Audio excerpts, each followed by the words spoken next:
Guys, what's up? You guys okay? What's going on? I'll be nicer than that when I walk in. I'll go back out. We'll do this again. I don't want to make this weird. How you guys doing? You guys okay down here? Everybody down here is okay. You guys okay up there? Yeah. Y'all have beverages before you came in? Yeah. You should. Okay, there was, yes, we knew it was going to need it. Smart. That's smart. You probably should drink a lot more when you're coming to see me ever. That's a thing you should do. This is nice. I haven't been to Philly in a long time. It's nice to be in Philly. It's cool. It's mostly nice to be in Philly because my family is not in Philly. That's my favorite shit. Like, I love them. I don't like them. I love them, though. This is a vacation. And I know some of you are real uncomfortable. I started out real hot talking about I don't like my family. I get it. Because your family's right beside you. But look at me in your face. Look, hey. Yeah, I said, okay, it's a couple of y'all in here like, I'm with her, but I don't want to be with her. I get it. Now, I'm going to be honest with you. I love my family. They're everything. They're my motivation. I don't like my family. They get on my fucking nerves. That's the truth. I wish I had jokes for that. I don't. All of them. And people are like, well, I've seen your family. They're beautiful. They are. They're very attractive. They're fucking horrible people. From the little one to the biggest. I don't care which one it is. Like, they're like, but the baby, no, fuck. The baby's the worst. He's the worst. The baby is 2 years old, and his resume is not long enough for the amount of arrogance I get from him. He's too cocky to be two. The other day, he made eye contact with me while he was breastfeeding. Do you understand what I just said? He looked at me in my eye with my wife's titty in his mouth and didn't break eye contact. You disrespectful little... You can't slap him, though, because that's illegal. And it's not just him. It's not just him. I don't like my father. I feel like that's where it started. Like, my dad's been clean for 10 years. I'm super proud of him. Drugs are a horrible addiction. It's hard to get off them. I smoked cigarettes for 25 years. I've been clean now. I've been off cigarettes for 19 months, so I know how hard it is to quit. So thank you. Thank you. I like how we just skipped over my dad stopped doing heavy drugs. But, like, you stop smoking cigarettes, thank you, because that shit stink. But he did. He was doing amazing. For the last 10 years, he's been clean. But for the first 20 plus years, he was, whoo, you ever seen somebody that gets so high they remember shit? I've never seen that. He would get so high that he would remember he had kids. And then he would call me on some high shit speaking crack. I don't speak that. That's not some shit I could learn in my third period. Like, I don't want French, Spanish, I got Latin. But let me see what crack is. They didn't have that. And he would call me speaking crack, and I don't speak crack, so it would just throw me off. He's like, hey, man, it's your dad. I know. Yeah, I just wanted to tell you, the tie goes to the runner. The fuck did you just say to me? I said, the tie goes to the runner. Think about that, I gotta go now. And he'd hang the phone up. The fuck does that mean? It was cool. My mom, she cool. I guess you're not supposed to say nothing about single moms because they did a lot of sacrificing, but I'm gonna keep it a buck. My mom was petty as shit. My mom named me after herself to spite my dad. And despite your mom, you changed your name to Monk. I mean, who was there? You there. Nigga, that's your conscience speaking. Yo, why you so loud, B? I'm your conscience. Why you so loud? Look, you love your family, and you like them too. That's why you want their approval. Oh, no, I don't want nobody's approval, B. I like me. That's enough. Mm-hmm. Like you so much you changed your name to Monk, huh? Be yourself, Dennis. Hey, yo, I am myself. Come on, man. Whatever you say, then. Okay, he's not real. Hey, dum-dum, I'm in your head. I can hear your thoughts too, idiot. You know what? If I just ignore him, he'll go away. Everything will be fine. As soon as you start lying, I'll be back. You know what?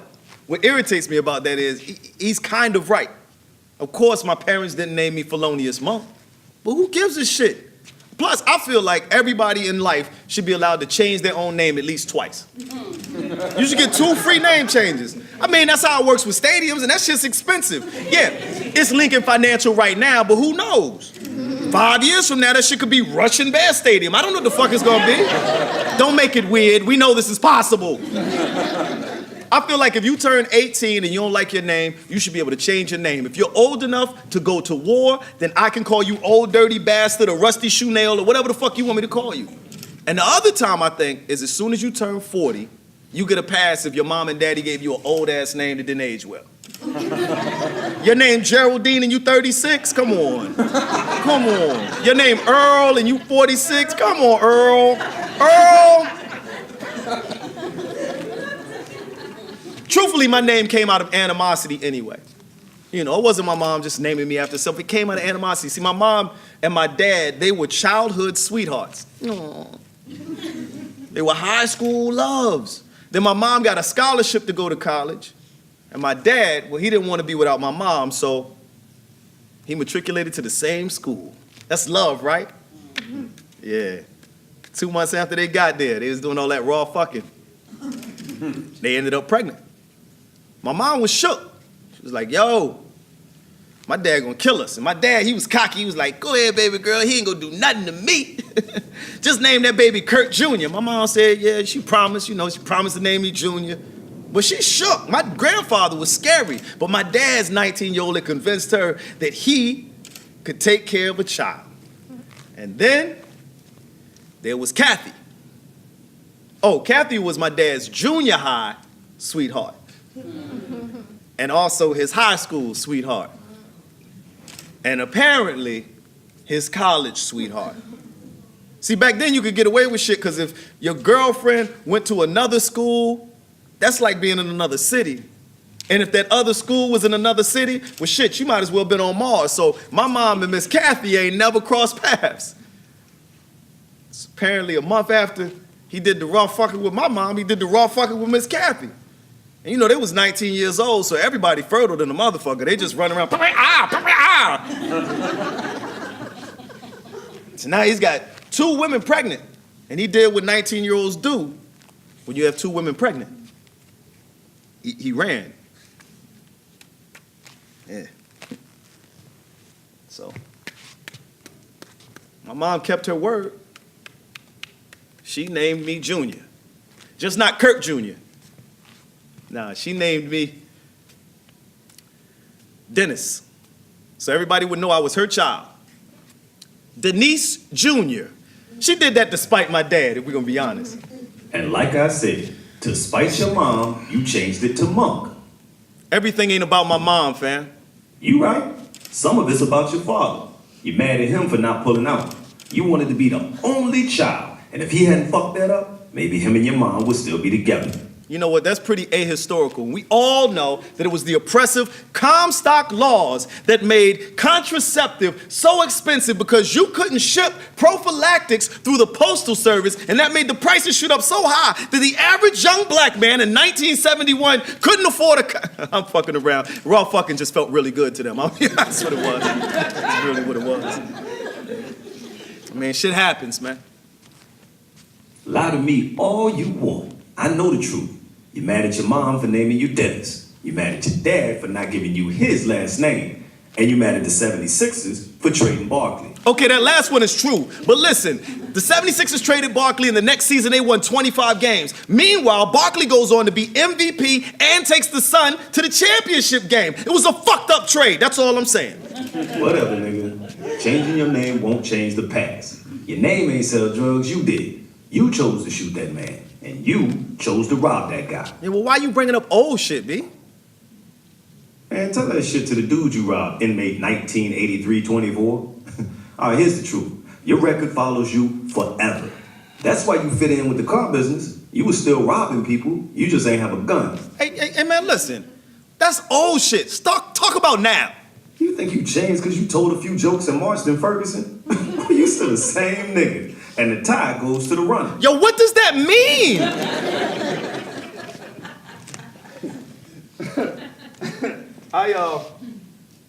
This is fun to me because some of these stories I've told to other people, but some of them I like just remembered in the last year or so they're new to me.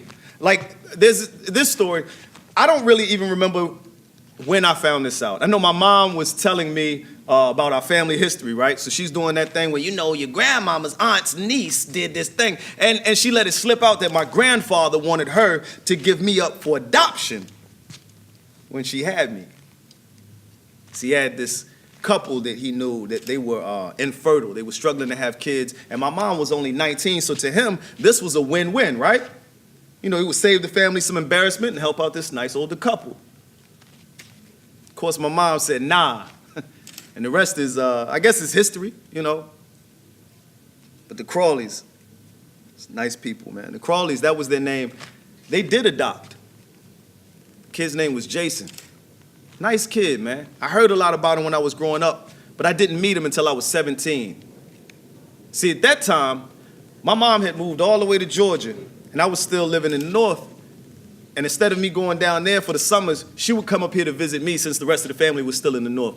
And this summer, she came and scooped me up, and we went to spend some time with my grandfather. My grandfather was like, I'm supposed to hang out with George Crawley this weekend. Come on, y'all should ride with me. So we went to see the Crawleys, and when we got there, I was like, what in the Fresh Prince of Bel-Air is this shit? They lived in a cul-de-sac, but it was the biggest house on the block by far. It wasn't even close. And all these nice late model luxury cars were outside. I was like, who is visiting these mothers? There's a lot of cars out here. And Jason? Oh, Jason had everything I'd ever wished for. He had some shit I didn't even know I wanted. You know, I'm saying like Super Nintendo, Cycle to the Fist. He had all that shit. He had a drum set. Who the fuck has a drum? Not like the little, like a full Phil Collins. And in the backyard, he had a whole basketball court. Now, I said in the backyard of his home, he had a whole court, regulation. I asked him about that shit. I was like, hey, fam, you an only child, right? He said, yeah. I said, why you got a whole court? You could have just got a hoop in the fucking driveway, you know? He said, oh, sometimes when the weather is nice, my varsity team comes and plays in the backyard, and we run whole courts. I was like, oh, yeah, of course. I don't know why I didn't think of that.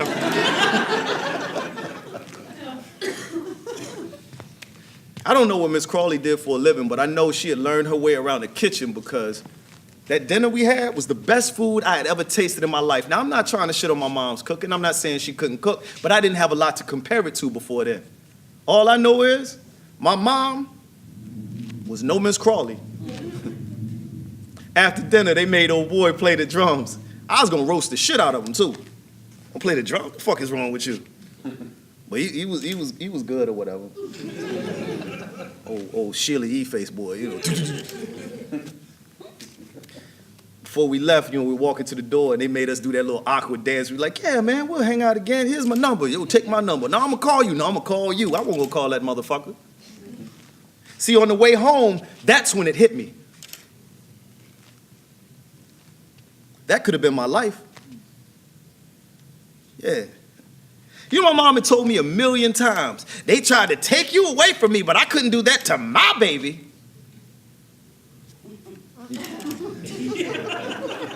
You couldn't? You couldn't do it to me? But could you do it for me?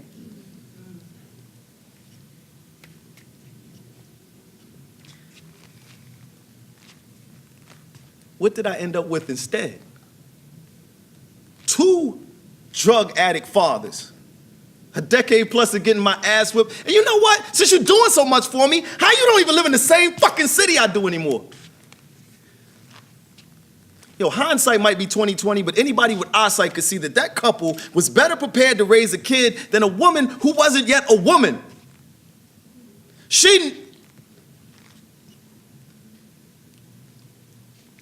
How could I say that to my mom, man? The only person who did take care of me. You know, when her father threatened to cut her off if she kept me, she chose me over her own father's love. And when my father just disappeared after getting Kathy pregnant because he didn't know how to fucking pull out, I always knew where to find my mother.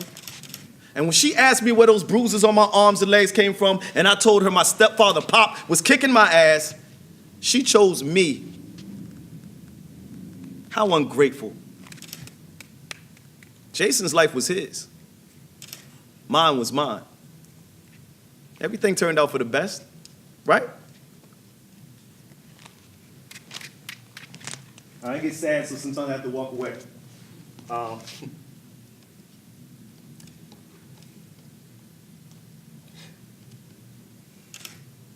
I've done a version of the show before, and I didn't talk much about my stepfather, Leon Banks Jr. was his name. And my mom started dating him when I was 5 or 6. Leon Banks Jr. Yeah. See, my mom was used to marriage.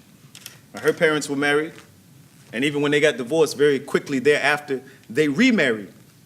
So that was the norm for her, right?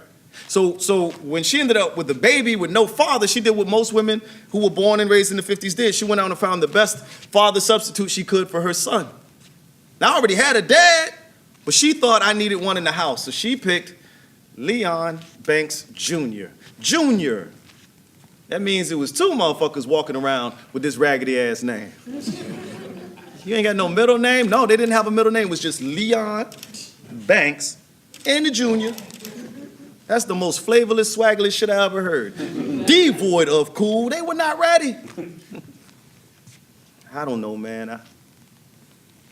His nickname was, they called him Pop, because when he put his glasses on, it made it look like his eyes were going to pop out of his head.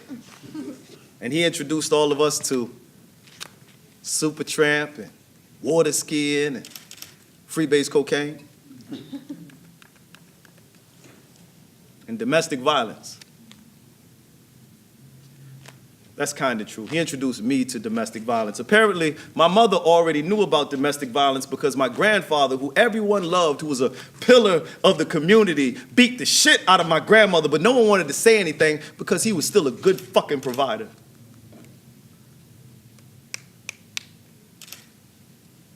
And let's be clear, I was used to violence, but I was calling it discipline because, you know, every kid got spanked.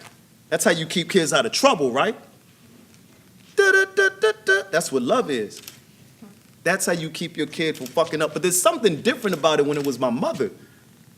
The optics were wrong. He was bigger than her and stronger than her, and he had leverage, and there was no way for her to defend herself in these situations. That is abuse. That's way different than what was happening to me. Anyway, before I was 12, we moved to the country.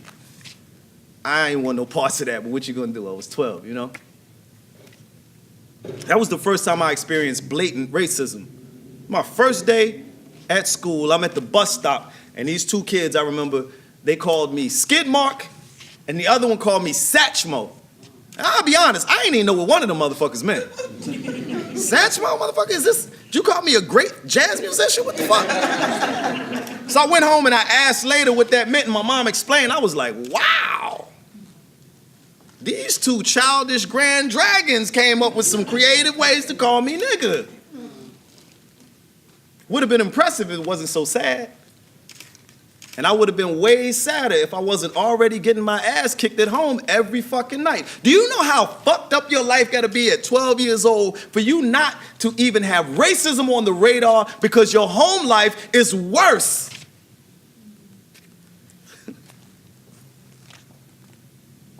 I don't know that it ever stopped. See, my mom and pop got married when I was 7. The ass whooping started pretty much the day after the honeymoon. And even then, I didn't think my life was fucked up. You know, I was doing okay in school. I was a national junior merit scholar. I was racing BMX. I was number 4 in the state riding BMX. Do I look like a BMX rider, B? I was murking it out there. Tabletop, killing them. But no matter how good my day went, at night, I still had to go home. And home was where the hatred is.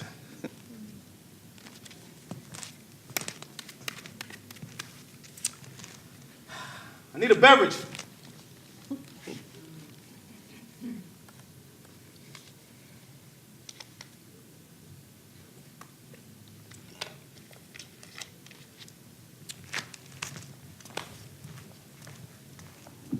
This is where I'm at home.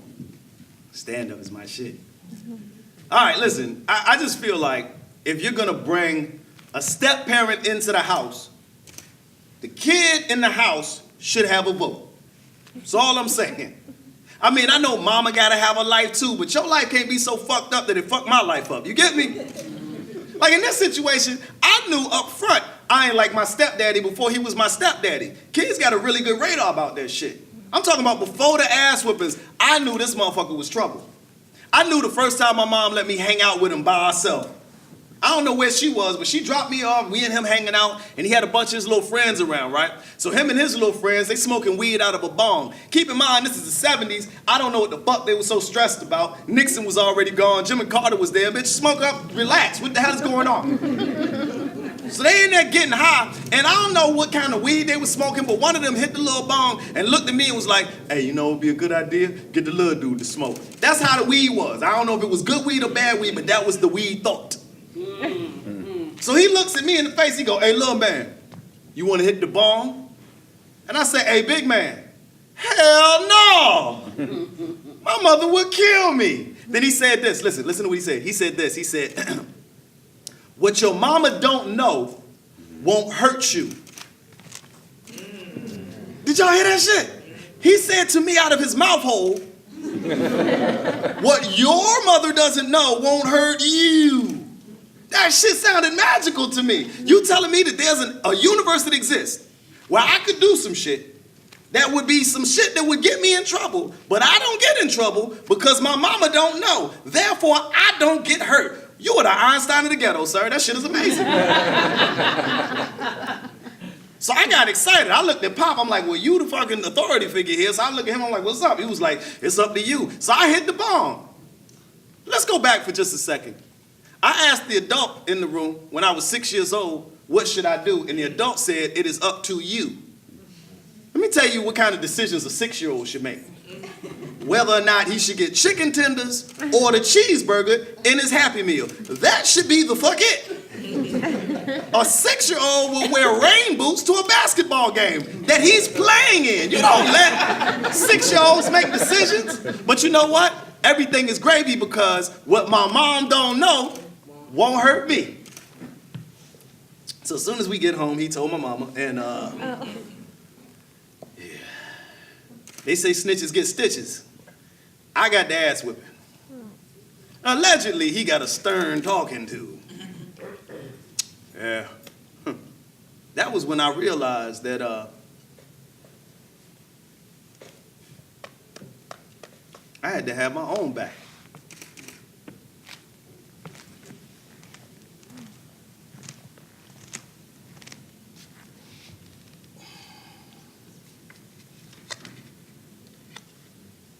Y'all look sad. He be starting off all jokety and then be like, oh man, I ain't gonna win like that.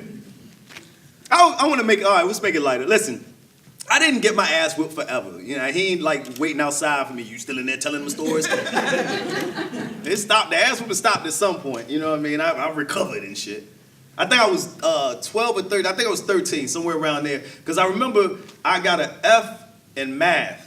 And back then, back in the prehistoric times, they didn't email you your report card, you know. They wrote down the grades on the actual card. That's why they called it report card, you know.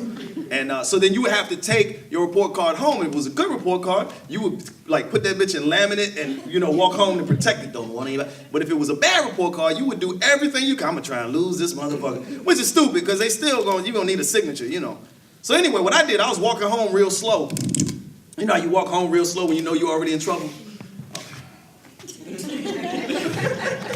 So I'm walking home slow and I'm half praying like, Jesus, if you real, Allah, Buddha, listen, if you could just get her in a small car accident. Like I ain't want her to die, but if she could be late coming home, that would have been good. You know what I mean? Something just to distract her so she wouldn't be looking for this report card when she came in the house. And the problem with that was I knew that wasn't gonna work. So as soon as I get in the house, I'm thinking I gotta have a plan B. A plan B for if she makes a plan B. I could change the F to a B and she'll never know.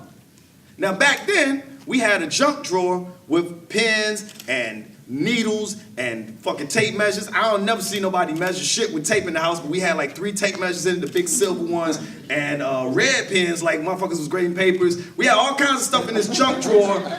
But I was just looking for a blue pen. So I found a blue ink pen, and of course I went to write, and the blue ink pen doesn't write, so what do? You take out your sticky pad, and then you write a million circles on the sticky pad until it turns blue, but it still didn't turn blue. And so then I had to take the thing, and I rubbed it real hard, and I took a lighter. You remember you had to take the lighter and try to light the piece, and then I rubbed it again, it still ain't work. And so then I had to take the back of the ink pen off and shake it real hard like that, and I put it back together, and then I still didn't write. And so I lit it one more time, and as I was rubbing it then, all the ink came off on my finger, which now I feel like a dickhead. So now I gotta wash my hands, but the pen's working. So I go over very carefully, and I change the F to a B. And I'm gonna be honest with y'all, I am a fucking artiste. This shit was so good. I mean, I was impressed. This shit looked like I might as well have been a typewriter. That shit was amazing to me. It was so good that when she came home, I voluntarily handed her my report card. She didn't have to ask for it. I was like, hey, today's report card. You might want to look at that. Right on now, watch out, watch out. So she looked at it, and everything was dope. She was like, yo, 2 A's, a B, another A, a B. Boy, what the fuck is this? Get your stupid ass up, still. I'm gonna tear your ass up. So now I'm walking upstairs, right, and I'm doing that pre-cry. You know the pre-cry. Like your body warming that shit up so when it's time to go. So I get to the top of the stairs with this pre-cry going on, and I don't know what happened, like a light shone down on my shoulder, and this angel just popped up. He was like, hey fam, you bigger than her. You ain't gotta take this shit. And I thought about it for a second, like I've been taller than her for a couple months now. I was like, yo, you right, chick. And then Angel popped up on the other shoulder. He was like, nigga, your mother is black. She will fucking kill you. And I was like, you know what? He almost had set me up. He had almost got me. And he was like, man, shut up with that old weak-ass pussy shit. And he was like, what do you mean weak-ass pussy shit? First of all, pussies are not weak. They can have babies and snap back into place. If you wanted to call me weak, you should have called me weak-ass testicle shit. Because if you pluck some testicles, the motherfucker will fall down. And he was like, see, that's what I'm talking about. That weak-ass feminism shit. And he was like, yo, dumbass, that's womanist and intersectional. You need to read a goddamn book, stupid motherfucker. And while they was arguing, my mom came in and swung the belt. And I was like, do you not hear the praxis going on in my ears? And I caught the belt, because that's rude. Don't fucking swing no belt while they arguing like that. And I caught the belt on her. Oh shit, I done caught the belt. But it's cool. It's 3-on-1. Yeah, she got the belt, but I got my 2 angels. So I look at my angels like, yo, what we gonna do? And they little weak balls ass then disappeared. So I look at her, looking at me, looking at her. And she said, cool, I'm gonna just call your daddy then. Now, I got an F in math, but I knew enough to know that there's a 100% chance if I let go of this belt, she gonna kill me with this motherfucker. But there's only a 50-50 chance my dad ain't high right now and will pick up the fucking phone. So I said, go ahead, call him. She called my dad, and I ain't gonna lie, I ain't never seen her this animated. I guess me catching the belt changed everything, because that was her last line of defense. If she can't beat me, what the fuck can she do, right? She called my dad. She said, let me tell you about your little punk ass son. I wanted to interrupt her because I feel like that's a harsh way to open the fucking sentence. You are leading the jury, ma'am. That is. She said, let me tell you about your little punk ass fucking son. First of all, he had the nerve to bring an F in my fucking house. And you know I don't tolerate anything lower than a B. But an F, I should have shot him in his dick the second he walked through the door with that bullshit. But I didn't. I showed him mercy. But not only did he come in here with an F in my motherfucking house, but he gonna change the F to a B. Like I'm slow. Like bitch, like my eyes don't work. I should have motherfucking slapped the fuck out of him with paper cuts till he bled to death, but I didn't. Because I looked at the goddamn report card and he had changed the B with a fucking blue ink pen. Whole report card black.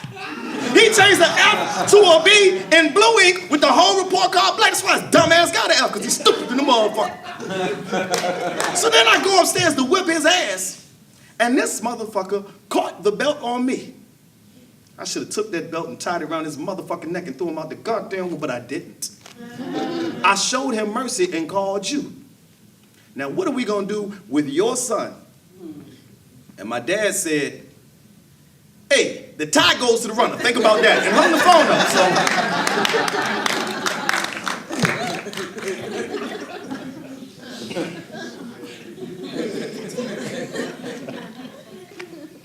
It's a high-level joke there, people. Call back to the very beginning of the show. That's really good quality comedy.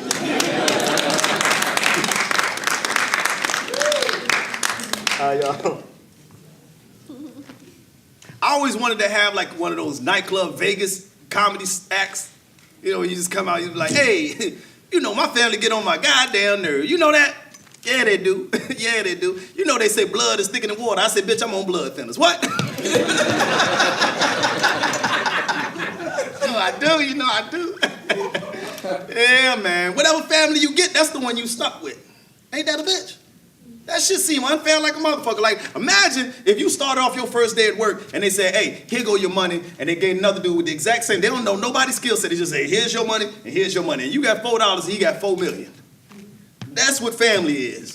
Whatever one you got, that's the one you got, motherfucker. You gotta run around with that. They talking about every man created equal. Maybe, but we born unequal to the motherfucker. Gotta stick with them. I love my family though. Love them to death. That's what I'm supposed to say. I'm supposed to say shit like, you know what? Friends come and go, but family lasts forever. Bitch, so does herpes. Shit. Family is the herpes of relationships. I'm serious. Families are you can live with that shit. But a couple times a year, they come around and fuck your whole week up, don't they?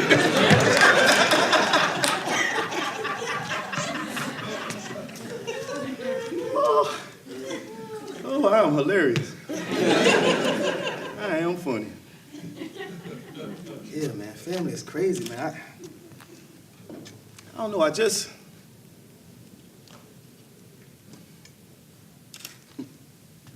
realized that nobody can get away with shit your family can. Like, nobody in this room ever spanked me when I was a kid and expect me to still be their friend now. My daddy stole $60 from me 30 years ago. Ain't paid not a quarter of that shit back. I asked him for my money one day, but I said, hey man, what the fuck is that $60? You got a job now? You ain't high? Give him my $60. He said, man, I gave you life. I said, like this shit worth $60. Man, but that's your family, you know. What you gonna do? All I know is the meanest, most hurtful things that have ever been said or done to me was said or done to me by family. And I can't get away from them. That's a life sentence. Life without parole from your family. Can you adopt a 45-year-old? Where the fuck are the crawlies? You know?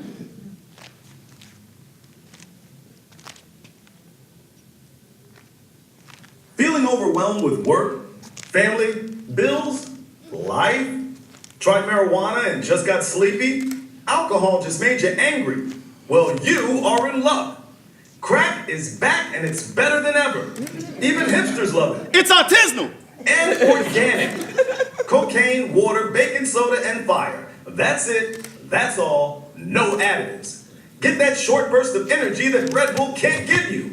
Have the focus of a superhero for several minutes before crashing horribly and needing another hit so badly, you'll forget all of your problems. Consolidate all of your issues into one drug problem. Believe me, once you try crack, your electric bill will be the least of your worries. Call now. Operators are standing by on the corner. And remember, you have to tell us if you're a cop.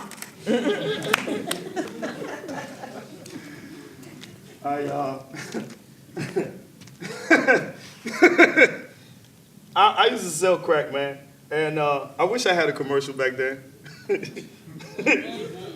I used to sell crack. I started the sentence off when I used to sell crack because I feel like when you say I used to sell drugs, people look at you and they make a judgment, right? Like if you look at me now, oh, he's a nice older guy. He used to sell drugs. He probably smelled like incense and he sold good weed. I like him. It's legal. Well, now I have to be clear on that. I used to sell crack cocaine and powdered cocaine and heroin and pills and whatever the fuck I could sell to make money, man. I was a super predator. Don't get weird. It's our word. I can say it. I had a partner, man. I'd known him since I was a kid. My gang was my homie. We had got money together. We had been in fights and shootouts, and I met my first girlfriend with him. It's my man Paul. Me and Paul, we used to get money together. He had my back, I had his. Everything was lovely. And then I remember this one day, this lady came to the spot and she was like, "Hey, I don't get paid until tomorrow. What can you do for me today?" Now I had a rule. I never exchanged drugs for sex because, I mean, sex was like Bitcoin. I mean, I know it's got some value, but I can't trade that shit in for my rent. You know what I'm saying? So I was like, yeah, you do whatever you got to do. So I'm walking off, and as I'm walking off, I hear Paul say, "Well, what are you willing to do?" And she said, "Anything." And he said, "Anything?" And she said, "Anything." And he said, "Well, then holler up my ass." Let me stop you. He said, holler out of his mouth hole, up the same mouth hole, my ass. He said to a person who was alive, holler up my ass.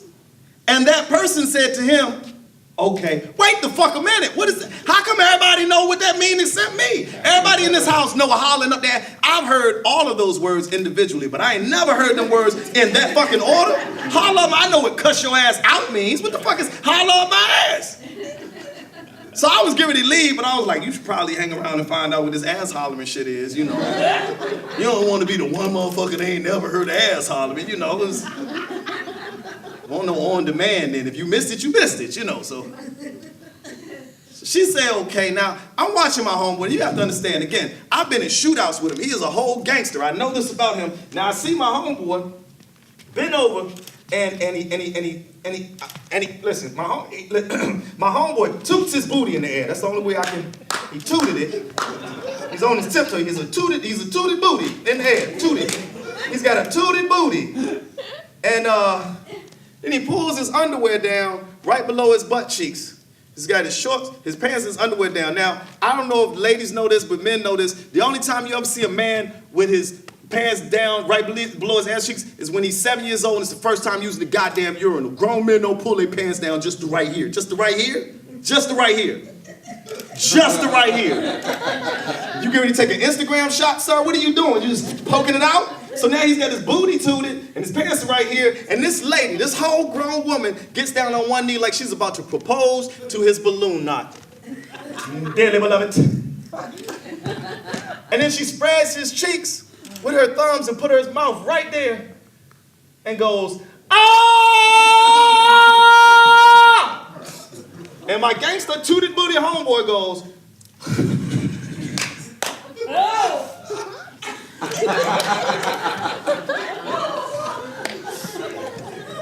and that's when I stopped selling crack, because I ain't signed up for that shit, you know? Nigga just wanted some sneakers and shit.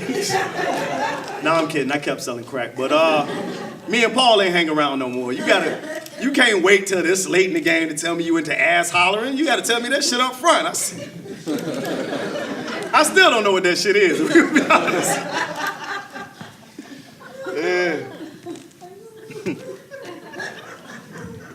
You know, even drug dealers, even dope boys get lonely sometimes. So, you know, I had this girl I was seeing, one of the girls I was seeing lived in the PJs. Let me stop right there for a second. I always thought it was a goofy-ass nickname. PJs for projects. PJs? And see, every time I think of PJs, I think of pajamas. And pajamas are comfortable and relaxing, and I ain't never been to no projects that were comfortable or relaxing. Too many goddamn criminals. Anyway, I was going to this park called Diggs Park. It was the hood in southeastern Virginia. And I got there, and they never have driveways in these places, I noticed. Anyway, I park in the parking lot, and I get out, and I'm walking to the girl's house, and off in the distance, but moving really quickly towards me, I see this dude walking with a limp, but he's moving real fast. Now, to the casual observer, he could have just been a disabled vet, you know, in a hurry trying to get somewhere. But I wasn't a casual observer. I knew the look of a man carrying a shotgun and moving with a purpose. So I looked around real quick and I realized, shit, I'm his purpose.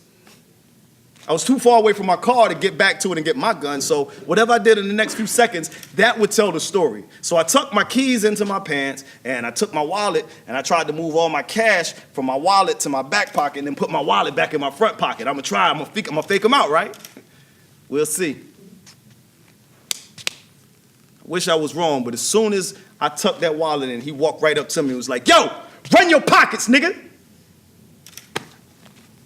It's cool. I threw my little wallet on the ground. I put my hands up. I rabbited my pockets so he could see I ain't had nothing else in my pockets, right? I was like, that's all I got, man. I'm sorry. So he slid it over with his foot and kept the gun on me. Picked my wallet up. He looked inside, and when he saw it was empty, he snapped. You think I'm fucking playing with you? You got 15 seconds to give me that money, I'm gonna put a hole in that fucking polo shirt. Now, I ain't do the timing in my head, but I don't know if it was 14 seconds or 1.4. But I threw the little $600 on the ground. $600. That wasn't even the money I made that morning, if we're gonna be honest. It was nothing. But that wasn't the issue, it was the fucking principle. See, I don't know how you feel about the legalities of a non-pharmacist selling drugs, but I paid for that cocaine. That was mine. I was the one who bought the inositol and the acetone and mixed that shit with my coke to stretch it out and then pressed it back together so tight you would have thought I was copying my shit from Pablo Escobar himself. Who was it that went all the way from D.C. to Washington Heights to hook it up with his boys and get the better number so he could come all the way back down south and sell grams all the way up to quarter keys for the best numbers? Me. That's who. And this bum motherfucker want to take my profit just because he having a bad day and got a gun? Man, fuck him. Yeah, I'm just talking tough, man. I'm not Luke Cage. The bullets hurt me. And the day want the day to see how much they hurt. So I said all that shit in my head. Then I backed up. He grabbed a little money and ran off. And for just a second, I thought to myself, you know what? Motherfucker, I bet that gun ain't even had no more fucking bullets in it. Doesn't matter. Doesn't even matter. Because I'm going to see him again. See, this town's too small. And when I do, there ain't going to be no questions asked. He going to get it. See, I was told if you ever pull a gun out on somebody, you better use that motherfucker. That was his first mistake. His second was thinking I was the right one to fuck with. Oh, but he gonna learn. That motherfucker gonna learn.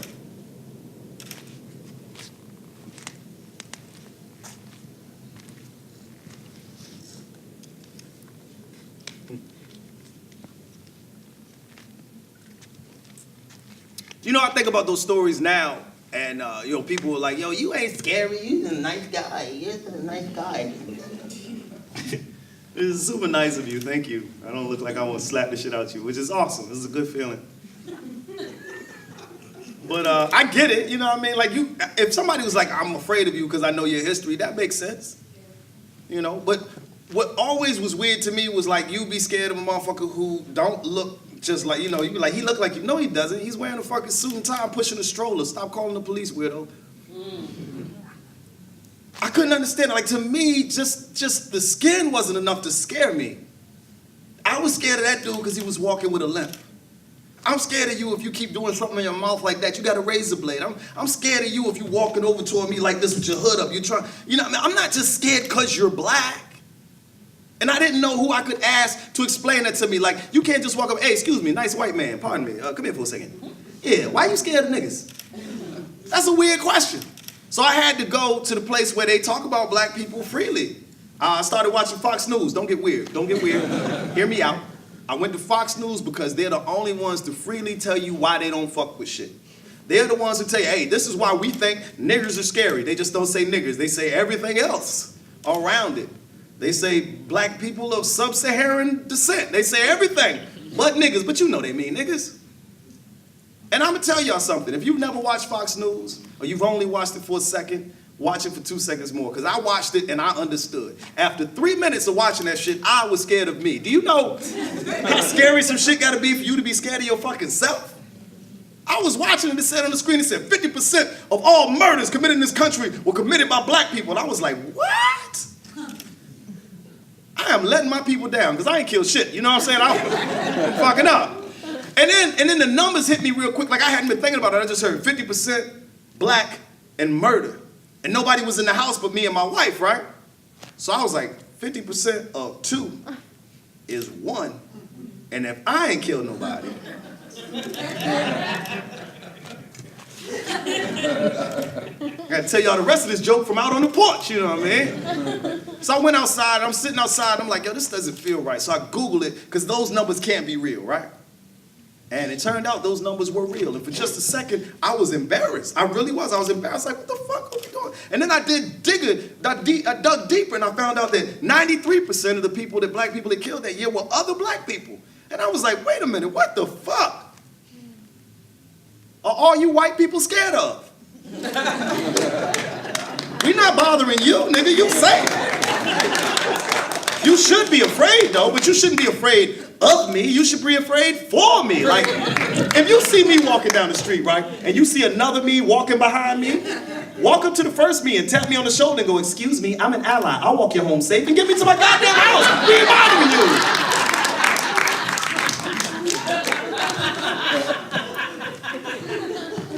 I like that collectively that joke fucks the whole room up and then brings it back together. There's sounds that you can only hear from this end because I know what the joke is gonna do in advance. So when I'm telling it, I listen for several sounds. The first sound is, now that's the sound of me saying Fox News and white people assholes tightening up. Oh, God damn it. We were going so well, this is about him. How did he make it about us? And then a few seconds later, when I start talking about 50% of black murders, then you see black people's heads tip to the side and makes this noise. And like, is this motherfucker about to talk about black on black crime in front of these good white people? That's what we call y'all when y'all not around. Good white people. And right around that same time, if you have a trained ear, you can hear this noise. That's the sound of them same white assholes opening back up. Now, as the joke goes on, people realize that the joke isn't about black on black crime, and the joke isn't about white racism. The joke is about the absurdity of being afraid of people just because they look a particular way. But what bothers me about that story and that joke is that I talked about 50% of the people being murdered, and 93% of the murderers are killed by black people, but nobody asks who's killing the other 50%. Y'all don't give a shit. And fuck it, I know some Latinx and a few Asians, some white people gotta be in there, right? But fuck them, we talk about niggas right now. Word. Y'all don't care. Like, I feel like y'all should know that if you're Latin, you're more likely to be killed by someone who is Latin. If you're Asian, you're more likely to be killed by someone who is Asian. That's proximity. They ain't got shit to do with criminality. Wherever you live, that's who's gonna kill you. And it just so happens that the land of the free, home of the brave, big fucking melting pot is still so segregated that you're more likely to be killed by a motherfucker who lives within a mile of you, and that motherfucker happens to be the same color you are. But we don't call it Latino on Latino crime, or Asian on Asian crime. And ain't nobody even asked who's killing all the white people. So someone is harming white people in this country and ain't nobody did a goddamn investigation. Really? Really? So I investigated, because I was like, man, somebody got to find out who killing all these white folk, man. These good white people. We need to know. So I looked that shit up, and I was stunned. Guess who it is? Nope. It's gluten. Bread is fucking y'all up.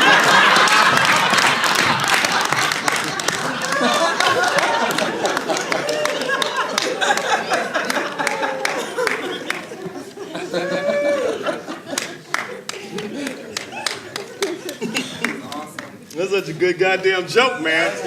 I'm good at comedy. I swear to God, I'm good at comedy. Hey, JFK sucked.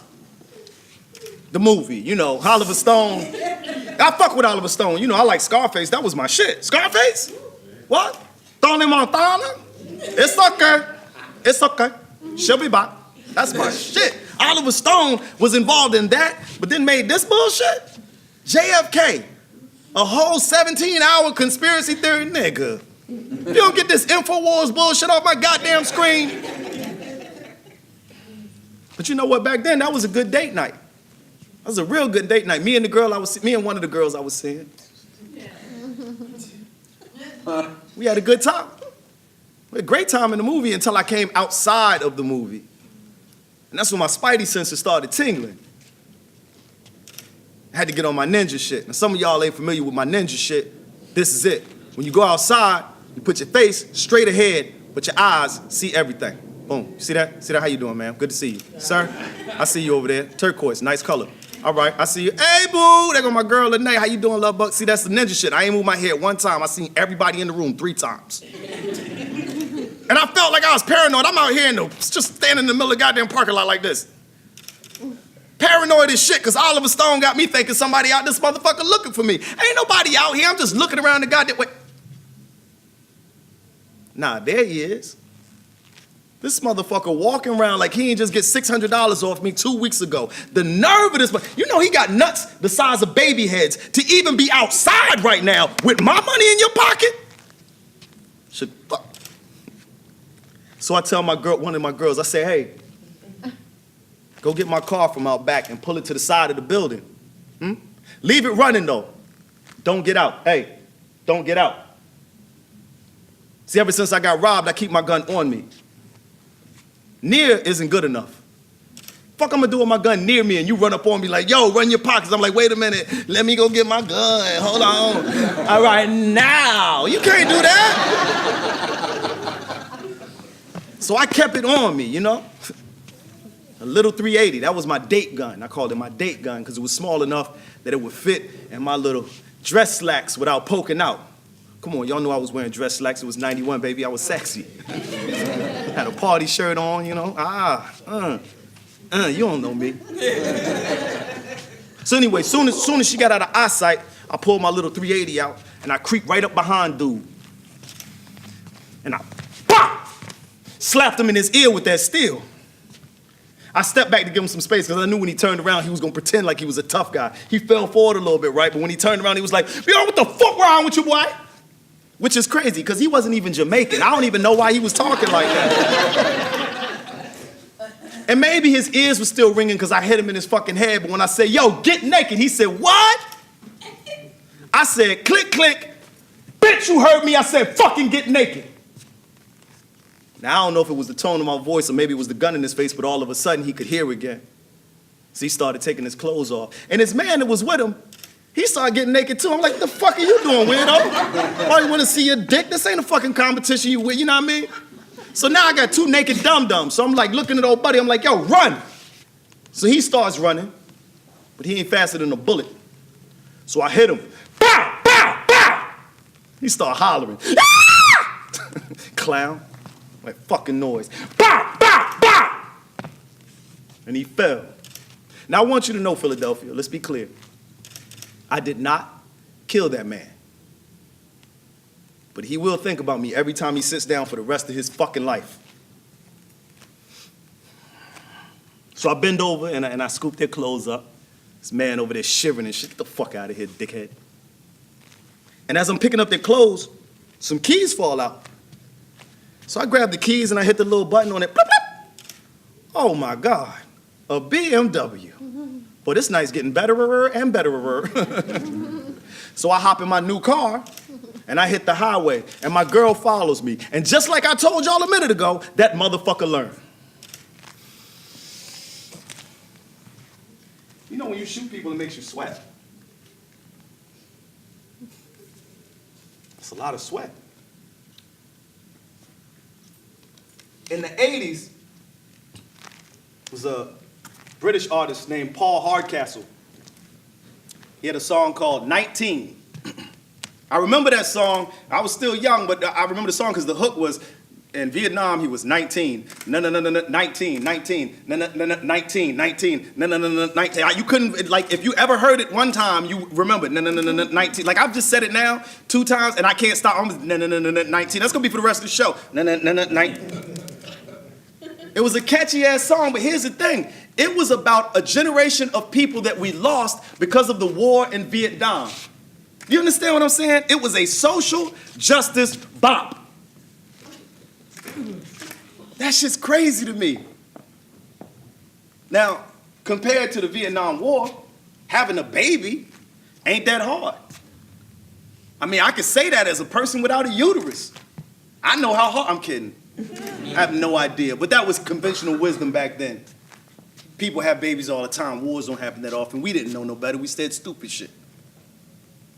So no one gave my mom a break.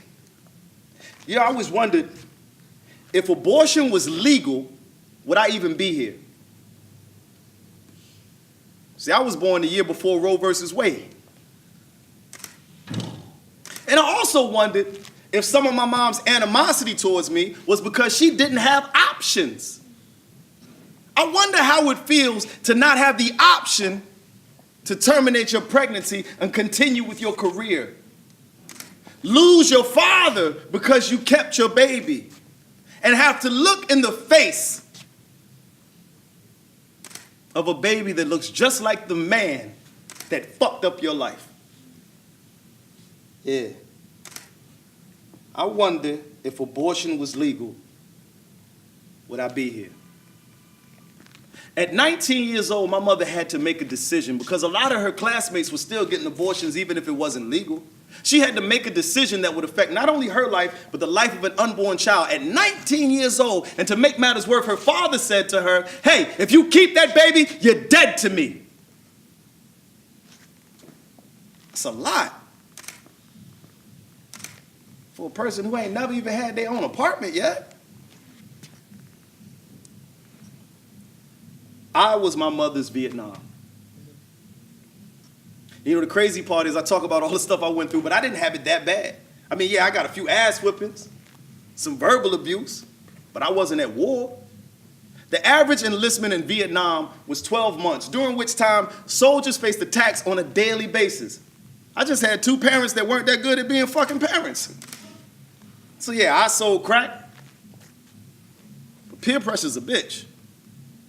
And my friends with their little two-parent households and shit, they had new sneakers and new clothes, and all the little cute girls wanted to talk to them because they were fresh.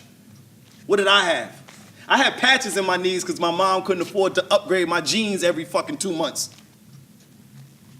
And when my dad finally did start coming around, he wasn't paying child support, he was stealing money from me. So if I wanted nice shit, I had to get up, get out, and get something. So that's what I did, and I was grown anyway. 18 as an adult, right?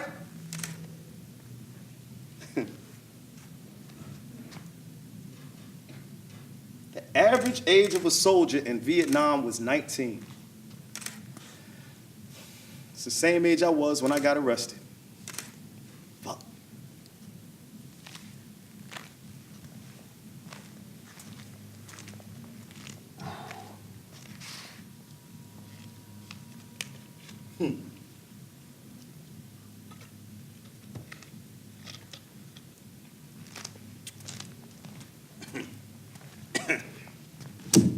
All right now, all right.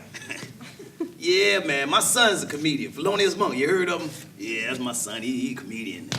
I'm the real funny one in the family, though. I taught his ass how to joke, you know. Been roasting his ass since he was in the goddamn womb, sure was. Yeah. You know, when he was born, his eyes were so tight, it looked like he smoked reefer for the whole 40 weeks he was in that bitch, you know what I'm saying? Yeah, well, y'all don't know nothing about funny. Yeah, old tight-eye boy. He was like this, you know what I mean? Yeah, old small face ass little nugget, you know. Yeah, okay, y'all don't get these goddamn jokes. Yeah, he liked to joke. He liked to joke and say, I smoke crack. Well, bitch, you sold crack. You know, where the fuck you think I was getting it from? Walgreens? You know? Yeah. That's like somebody that work at Budweiser calling you an alcoholic. Bitch, you the problem. You know, you won. Yeah, I said, joke's on him, though, you know. Joke's on him. You know, he called me a crackhead. I ain't no crackhead. I was a crack user. I was a crack user. I gained weight while smoking crack. Huh? Do you know how hard that is? That's like gaining weight while smoking crack. I'll be honest, I tried to write a better analogy. That's all I got. That's all I got. Hard as shit there, man. Yeah. Yeah, I did drugs, but he the one went to prison. I ain't had a heart to ask him if he ever dropped the soap. So I would just stand outside the bathroom when he first came home and listen to him shit. See if his asshole sounded bigger. Yeah, he ain't like that joke either. Comedian my ass. So I like to tell people how great of a comic writer I am, but I didn't write that. He really said, he did that stupid shit. He stood outside of the bathroom, and I opened the door one day. He said, what the fuck are you doing? He was like, I was trying to see if your asshole got bigger, because he's not a good person. Like, and the fucked up part is, like, you get so traumatized, and a lot of times the way my family would handle trauma was to just keep traumatizing you to make you tougher. That was it. That shit ain't normal, man. Like, you don't know what people go through in prison, and nobody wants to tell you what they went through in prison to be reliving it over and over like you a qualified motherfucker to help me. Like, I never told anybody about Egypt. Everybody who was locked up with me knew about him, but nobody on the outside did until last year. Egypt was 6'4", almost 300 pounds, and Egypt could bench press over 400 pounds easily. Like, he was doing reps with 415. And he was memorable because he had a completely bald head, but he had one braid in the back. Like, it ain't had no reason to be back there. It ain't had no friends. It didn't serve a purpose. Whole head was clean, one braid.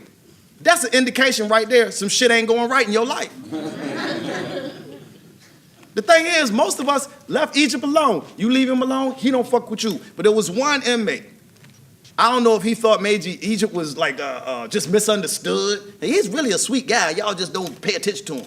Or maybe he thought that if he was nice enough to Egypt, that would protect him from the rest of the yard.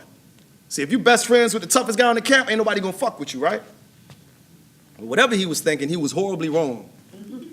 I watched the whole shit unfold. After a few weeks of them like working out together and kicking it in the little commons area in each building, they were playing spades and pool and shit.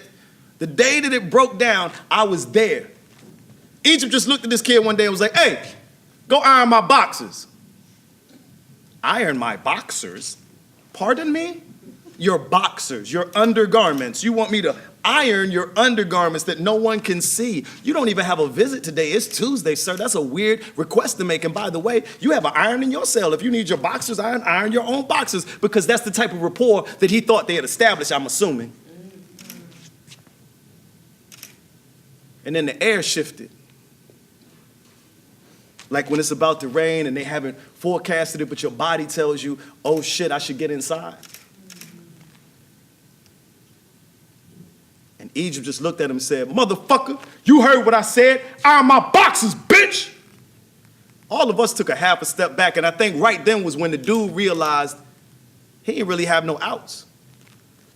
But he took one more shot. He was like, come on, Egypt, stop. And right while he was saying that, Egypt just threw a hard-ass right. Bah! One punch knocked that boy out. And Egypt stared at all of us in the face while he bent over and grabbed that dude by his boxers and drug him back to his cell.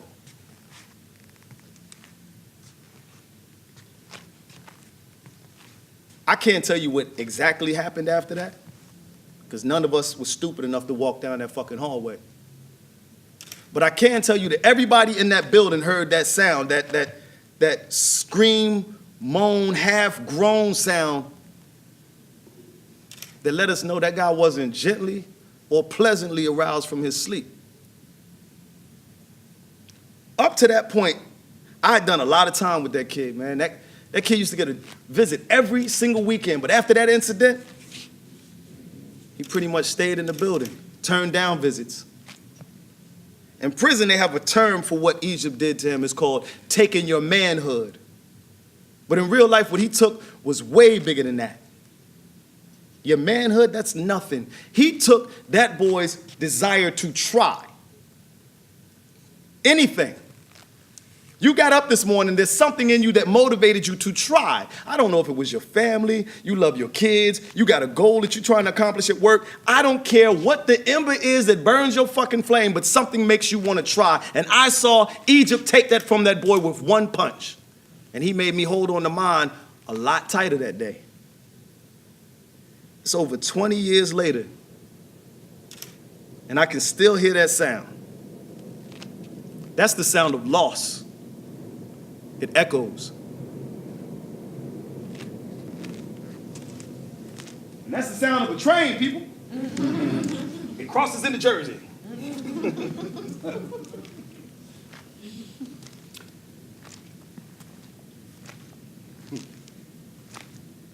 The crazy part about going to jail is it's not a gradual thing. You get locked up and you need to make a decision right then. And the day that I got sentenced to all that time, that was the day that I decided I didn't live in the free world anymore. I lived in prison.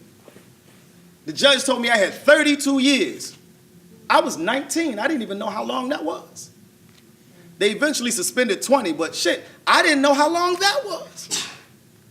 And my judge, I don't know what my lawyer was saying. He was like, yo, you gonna get out in 2. I ended up doing 6 years. Broke your mother's heart. Yeah, well, she broke my heart. Y'all know, when I first got locked up, I asked my mother to bail me out, and she said, you're right where you need to be.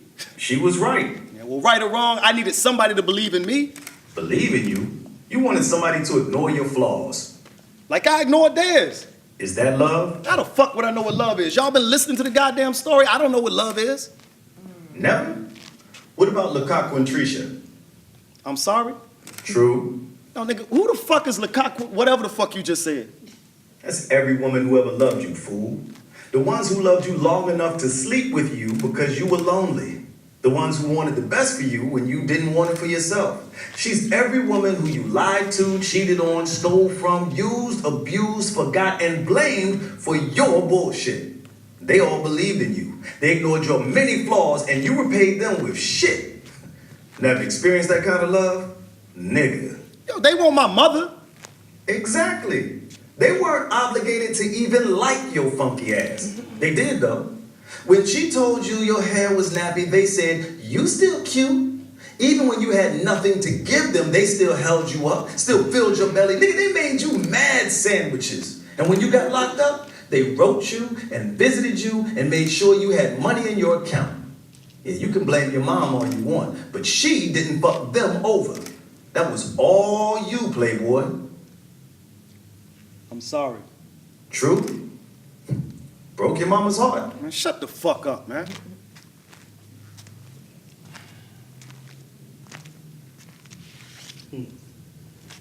So,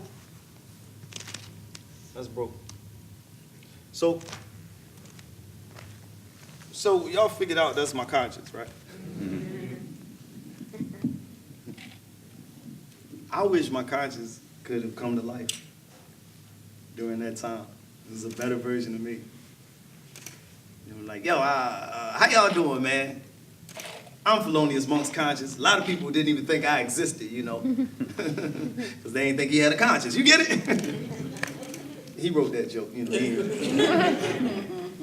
I've been with him though the whole time, man. You know, I was with him when he did them 6 years in prison. People ask him stupid shit too. They're like, yo, how did you do it? It's about force. Like, what the fuck are we supposed to do? Write a Yelp review and get out? You know? Ooh, the mystery meat was too cold, and these pillows, you can't even fluff them. That's 1 star, let me go. That's not how that shit works. People ask us stupid shit too, like, hey man, you ever see anybody smuggle drugs in there? Have you ever heard of snitches get stitches? I'm not going back in there with the stupid shit y'all asking me. Prison is crazy, man. Nobody wants to talk about that shit. It's not something that's up for discussion. It's a nightmare. And some reason, all you people want to hear about is the nightmare. The worst question is when people say shit like, hey man, did anybody ever try to rape you in there? No. And I got to answer it faster than that, because if I take my time, people will think I'm lying. And that says more about my fear of you thinking I'm gay than it says about anything that might have happened to me in prison. But the fucked up part is the question why you're interested says more about you than you want to admit. Hey, you know what? Here's the truth. You don't do time, you survive it. It's like being in the ring with Mike Tyson. You just trying to survive and not get knocked out. I got to write better punchlines to the end of that.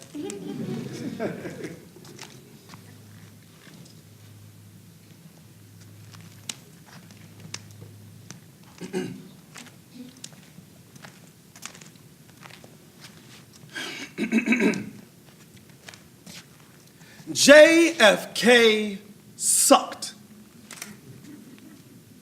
I mean, I am a writer and director, and Oliver Stone is ostensibly the same thing, but I write pieces that speak to the human experience. What Oliver Stone has done with JFK is to take a conspiracy theory and pawn it off as a documentary. I was underwhelmed. I'm sorry, yes, I do have a lighter, but stop walking up on me like that, Jesus. Yes, here's my lighter. Oh. So as I was saying, oh my God, that man just hit him with a gun. The gunman looks crazy. He has murder in his eyes. No, he has what I could only describe as the murderous rage. Now, how should I say this? His eyes lit aflame with, oh, I'm sorry. No, you can have it all. What do you want? I'll take it off. I'm sorry. Hey, why is Naked Man running? Oh my God. I think he's dead. Oh, me? No, you can take it. Please, take it. Take it all. I don't want it. I'm sorry. Take it, please, take it. No, not the car. Wait, no, not the car. Why would you take the... Hey, that's my car. Hey, man, that's my car. Hey, look, man, that shit look personal. I ain't even had nothing to do with that. And I can tell because I'm a writer. Hey, man, get my car. Stop him. Somebody stop him. He's stealing my car. He's stealing my dad's car. JFK, suck. So yeah, that was the guy whose car I stole. And if you paid attention, you realized he was an innocent bystander. Didn't even know the dude who robbed me. I didn't even go to prison for shooting that man. He didn't want to come to court to testify. He knew the rules of the street. I went to prison for taking the car of an innocent man. It's like I wrote in my letter to the court. I said that wasn't an isolated incident. That was the result of a bad decision that I made that I compounded with more bad decisions that boxed me into a place where the only decisions left to me were all bad. It started the day I started selling drugs. See, that's bad decision number one. Selling drugs put me around other predators. I say other predators because I was a predator, but when you put me around other predators, oh, we got to use different rules now. You know, we're governed by strength, or at least the appearance of strength. We didn't have the language for toxic masculinity, but that's what kept us in the box back then, because see, you don't pop off, so I don't pop off. And since neither one of us want to deal with the ramifications of popping off, ain't no popping off being done. But that's why I had to get my gun, to keep the peace. That was bad decision number two. See, before I had the gun, I would get my little money, and I would hurry up and get home, and I would put all of my money up. That's safekeeping, right? But once I got that gun, I ain't scared of nobody. So now I'm just driving around, flaunting my money. I wish a motherfucker would run up on me while I got this thing on me. Yeah, you know what? Bad decision number three was riding around flaunting my money. The fuck was I thinking? It's not like I'm riding through the nicest parts of the city. I'm riding through the hood all day with money out. That's how I ended up in Diggs Park one night with a pocket full of money and my guard down. You know, when I got robbed, I knew that $600 wasn't a lot of money. But it was the principle. See, if I let that guy get away with that, I was a target forever. And I couldn't be a target. Then I got to quit selling drugs, and I was too good at it. Oh, I was so good at it. So I decided to get revenge before he even picked the money up off the ground. Bad decision number four was just a thought that led to bad decision number five. So now I'm in the parking lot with my spidey senses tingling, and I see this dude way before he sees me. And I could have just let it go. I was out there with my lady, with one of my ladies. I could have just got in the car with her and drove off. Or worst case scenario, I could have just ran up on him and got my $600 back or whatever his little bum ass had on him. I definitely didn't have to take an innocent man's car.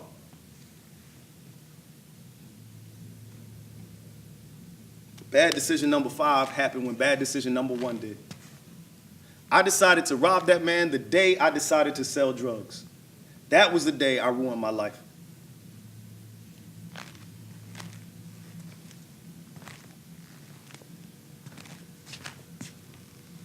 So, what if we learn, class? Choices are important. Every choice you make, every individual small choice you make can literally change your life. Choices I made when I was 19 ended up getting me 32 years of state time. I did 6 years in prison because of one choice I made at 19 years old. A choice I made in 2013 left me with an amazing wife and a beautiful family. Some choices work out well. Now I choose to be a good person. And every choice I've made after that was because of that. One choice changed my life. Man, you chose to be a good person and prove your mother wrong. Yo, everything ain't about my mother, Sigmund Freud. You mean Freud? No, I mean fraud. Look, I like me, my kids like me, my wife loves me. My mom can get with the program or not, that's on her. Fucking kid. But if you had a choice. If I had a choice. When did I have this choice, huh? If I had a choice, my last name would be Crawley, because I would have got adopted instead of going through that bullshit with her. Okay, if I had a choice when I was older, you think I would have went to live with a fucking crackhead? Why would I go from a single mom to a goddamn crackhead if I had a choice? I never had a fucking choice. So now, you stupid motherfucker, I finally have the power to choose for myself, and I choose to be a decent person, and you want to give the credit for that to my mother? Man, fuck you. You through? You're close. Close to what, nigga? You're close. It's not just about your mother or your father. It's about... Okay, look, about a year ago, on August 12, 2017, my youngest son turned 1. And I was living in Chicago at the time, and my mom surprised me by driving from Virginia to Chicago to be at the birthday party. Now, let me be clear. She told me she was coming, but she surprised me by driving from Virginia to Chicago for a birthday party. And I don't know if y'all been paying attention to the show, but me and my mom haven't always gotten along. Not for no extended period of time, you know what I mean? Like maybe a couple days here, a week or two there, but something always went fucked up. And look, I was ambivalent about her coming to this party anyway. I thought it was cool that she was gonna be there for her grandson, but shit, you ain't never put that much energy into my motherfucking upbringing.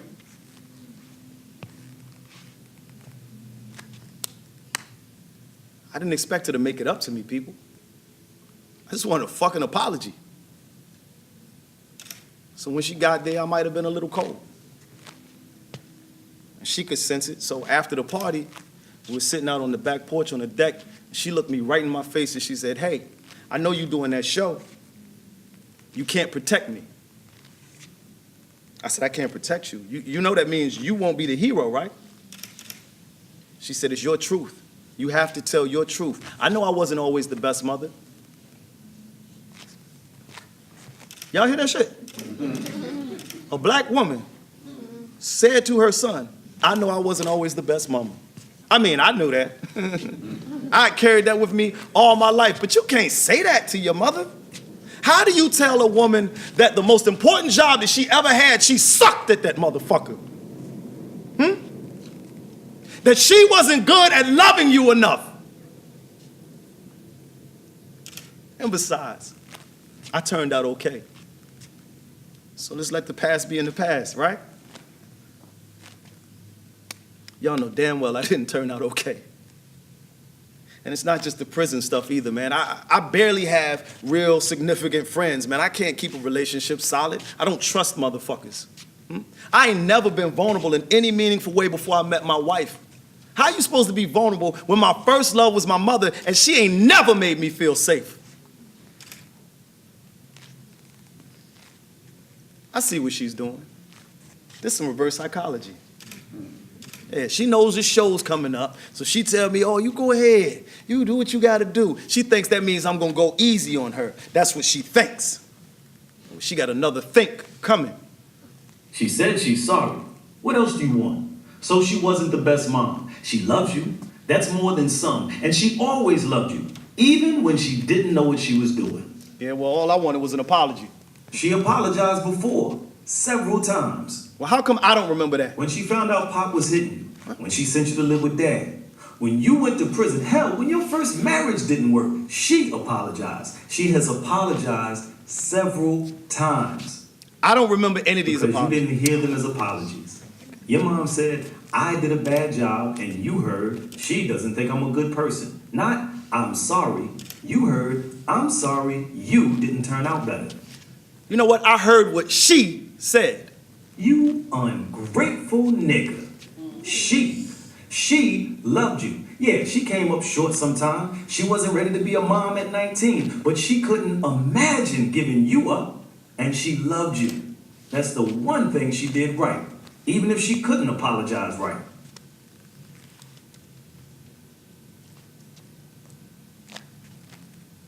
She had apologized. Yeah. She'd apologized a bunch of times, and I hadn't accepted it. And even worse, I'd held a grudge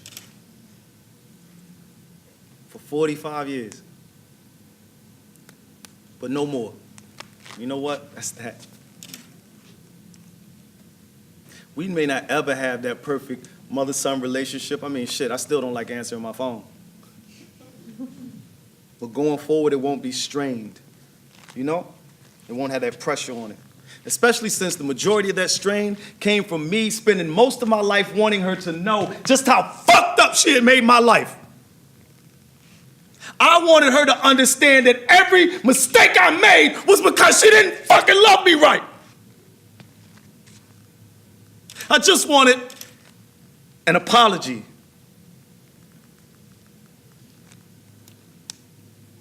When she said she was sorry. And now I'm sorry.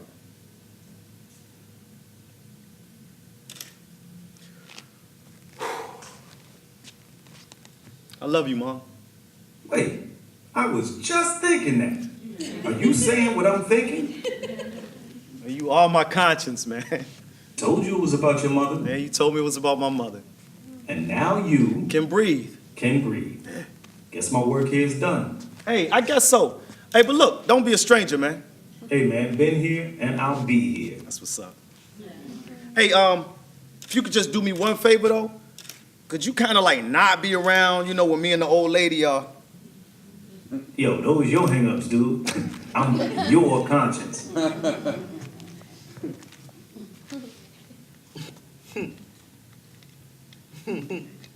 That's so weird.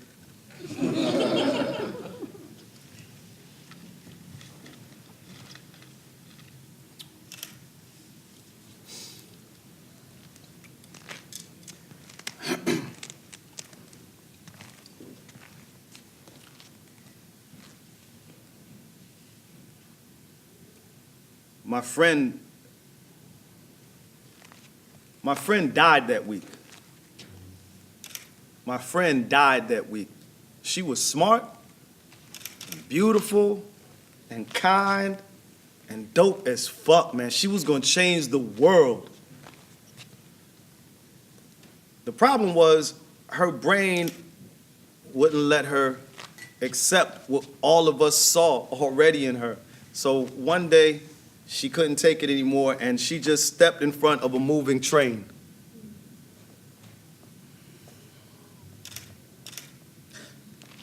That was August 7th, 2014. I found out August 8th. That was a Friday, a fucked up Friday.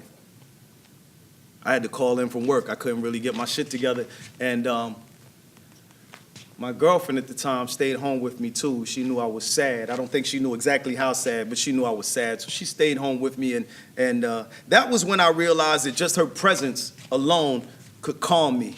Just her being there made me feel better. Yeah, I'm gonna marry her. I remember that weekend I was sitting in the house and I got a direct message.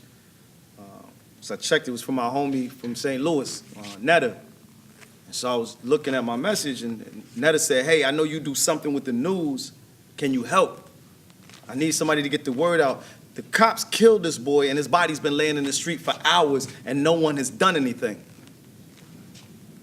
Before I could respond to her, my girlfriend said, hey, you see what's going on in St. Louis? So I closed my direct message, and I started scrolling on my timeline, and there's a dead body on my timeline. This isn't a meme. There's an actual dead body on my timeline. I don't understand. You know, I spent a lot of my career in news doing social commentary about this very thing. I had done pieces for WPIX in New York and Touch Vision syndicated all over the country asking for extrajudicial oversight into police shootings. I want you to hear what I said. I said extrajudicial oversight. I ain't asked motherfuckers to hang cops or shoot them in the street. I just asked for goddamn extrajudicial oversight. I have tweeted and hashtagged and retweeted and marched in the streets with my hood up and my hood down and organized at the roots of the grass and at the goddamn tips of the grass, and Mike Brown was still shot dead and left in the middle of the street in hot-ass Ferguson in August. So I opened up that direct message again, and I said, look, I don't go back in until Monday, but I will do everything I can to make sure that this word gets out. Now, within 24 hours, that would be unnecessary because the Quick Trip burned to the ground. And then national news media swarmed in because the Quick Trip burned to the ground. See, the national media cared more about that burnt-ass building than they cared about that black-ass body in the street. Monday, I still didn't go to work. I took what we call a black day off. For those unfamiliar, a black day off is when you so fucked up about the way these folks is acting in these goddamn streets, you don't want to be seen by no motherfucking white people. Just one day off. But you still have to call in. You can't no call, no show on your black day off. That'll get your black ass fired. So I sent an email in and I said, hey man, I'm not gonna be in today, but look, I think I'm going to Ferguson tomorrow, and you can dock my pay or take it out of my vacation time or do whatever you want to do, but I'm not asking, I'm telling you where I'm going, so you figure out how to handle that with the paperwork, you understand me? And then right after that, I text my girlfriend, I said, hey babe, I can't just sit in this house anymore doing nothing. I'm going to Ferguson. And a couple minutes later, I got a text back from her that said, when do we leave? I'm going to marry that woman. I've struggled for 4 years now trying to describe what it feels like to be in Ferguson. Like, it was two different worlds in the same day. Like, during the daytime, it was almost festive. We fellowshiped with each other, and we fed each other, and we found comfort in each other. But as soon as the nighttime hit, it was 1962. And I don't know how to explain it because it didn't look different, but it felt like a time that I had never lived in. The cops were on one end of the street, and we were on the other end of the street, or at least that's what we thought. But what we found out later was the cops were on both ends of the street, and they had the side street blocked off, and we were trapped like fucking animals. And at some point, every single night, without fail, tear gas, rubber bullets, and goddamn curse words would rain down on our head like a furious fucking fire, and there was nothing we could do about it. And I know if you weren't there, you just looked at the news and all you saw was the looting and rioting. How dare they? But what they didn't tell you was it was protesters who were protecting the buildings of strangers from the looters and the rioters. It was protesters.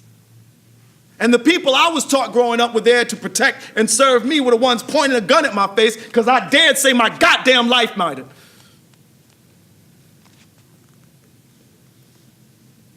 I want to be clear. The people I was raised to believe were there to protect and serve me. I wasn't nurtured to believe that the police were evil. I was taught to respect authority. I was taught to believe that there was good in everyone. And in the process of me exercising my right to say I am a fucking man, they pointed guns into my face and told me to back the fuck up on a public street. Now, what do you do with that? I still don't know. I do know, though, that Mike Brown and Ferguson changed everything about me. My whole DNA is different. See, before that, I was funny. Shit, I've been funny all my life. But my jokes weren't always about anything. They didn't have to be as long as they were funny. But now they have to be. And let's be clear. I don't think every comedian should say something. That ain't everybody's wheelhouse. Sometimes, hey, fall down, Jerry Lewis, do your thing, baby. But me, I have to say something. Yes, for Mike Brown and for Ferguson and Tamir Rice and Aliana Jones, I have to say something. For my daughter and my son and my wife, yeah, I married her. I have to say something for every woman who wears a hijab and is afraid to go home from her service on Fridays because some people see her head wrapped up, and instead of understanding that she just left a peaceful prayer, they call her terrorist and attack her. How did the terrorists get attacked? I have to say something for every trans person who's afraid to leave their house during the day or the night because somebody might see them and just their mere existence makes other people violent. So yeah, I have to say something because I have the platform and the privilege to do it, and to shut the fuck up would be to put them in the same jeopardy that I'm put in by people's silence. So I have to say something for the little boy who walks around in this neighborhood with his pants sagging just a little bit, so now he fits the description of a crime that hasn't even been committed yet.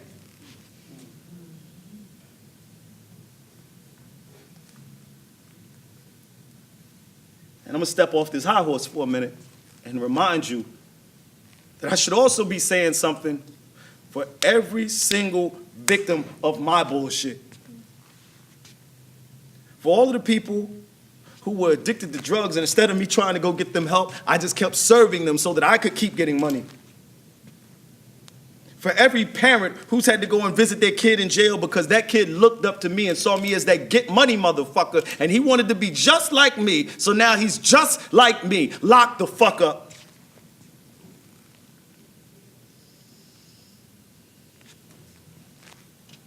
And for every woman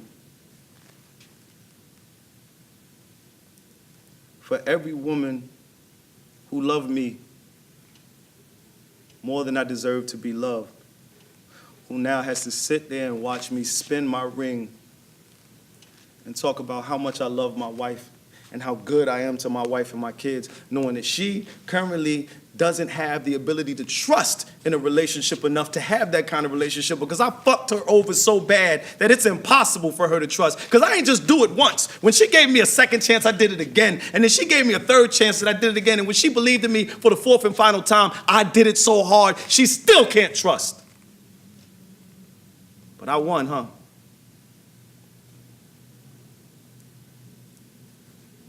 So I have to say something. It's the least I can fucking do.